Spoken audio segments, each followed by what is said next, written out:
Pour les magasins qui présentent des marques, il faut savoir que les collections, on les fait un an à l'avance. Il faut savoir aussi que si on ne génère pas assez de chiffres pendant la saison, eh ben, on n'a plus forcément la trésorerie qu'il faut pour payer les nouvelles collections qui arrivent.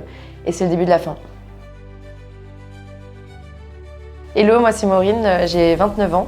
Ça fait 10 ans que je suis dans le prêt-à-porter et j'ai racheté un magasin dans mon centre-ville il y a maintenant 2 ans. Pour moi c'est Florian, j'ai 28 ans, je suis expert en stratégie web marketing. J'ai une agence que j'ai cofondée il y a 4 ans et ça fait 8 ou 9 ans que je fais ça, que je suis spécialisé en web marketing et notamment pour le e-commerce.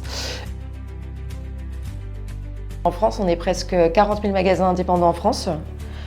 Compris textile, accessoires, concept store, ça représente quand même 600 millions d'euros d'invendus par an.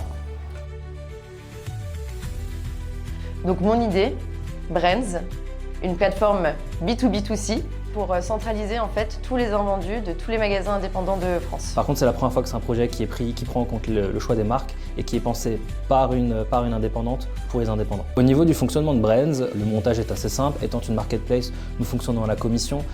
C'est une commission de 12% qui est prise sur l'ensemble du panier à son moment de paiement. Finalement, c'est un modèle gagnant-gagnant. Les marques y gagnent parce que la trésorerie que les magasins vont générer va être réinvestie dans des nouvelles collections.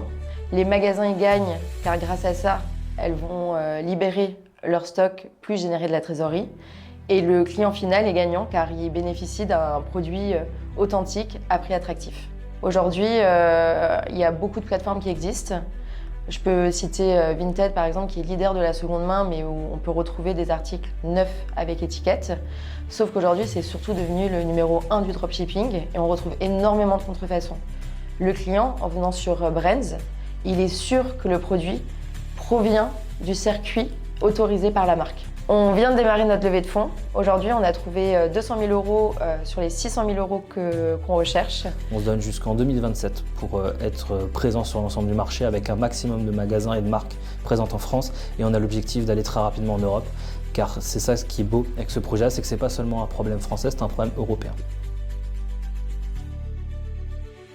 La levée de fonds est ouverte. Alors on cherche de nouveaux actionnaires, rejoignez-nous très vite.